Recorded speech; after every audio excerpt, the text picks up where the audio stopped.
We spoke a little bit about training in the previous section, but training will bring more freedom for your dog.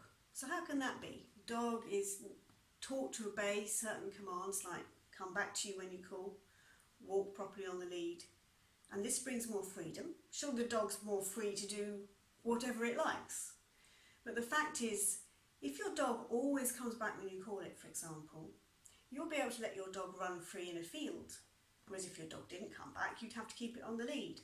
So there, the dog immediately has more freedom. So training is really important. And remember, training is only a very small cost in terms of keeping your dog. You only have to go to a trainer perhaps once with your dog.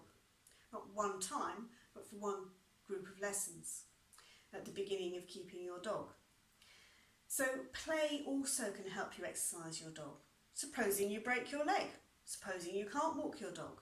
But if your dog's been trained to go and fetch a ball or a stick, you can exercise your dog while sitting in a chair, and that means the dog is happy for the day. So these are essential things. The dog must learn to come back when it's called, it must learn to walk properly on the lead without any pulling, and it must learn also to stay where you tell it. That keeps your household safe.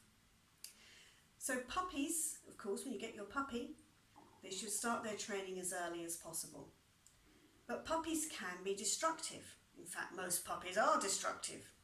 Now, the reason they're destructive are several. One is they're puppies. They just like to play with things and rip them apart and play around. So make sure you give them lots of things to play with. But another factor is boredom. So if you haven't provided enough stimulation for the dog, enough things for it to do, then it will start to find things to do, like chewing skirting boards, which you do not want.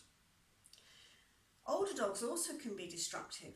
Now, this usually comes from a dog being left alone for long periods or not given sufficient exercise. They sometimes bark or howl if they're left alone, because dogs are a community animal. They want to be with people. So you can't keep a dog and just leave it alone all day. So as a responsible owner, you need to get your dog trained, you need to be trained with your dog, and you need to make sure your dog has sufficient stimulation during the day.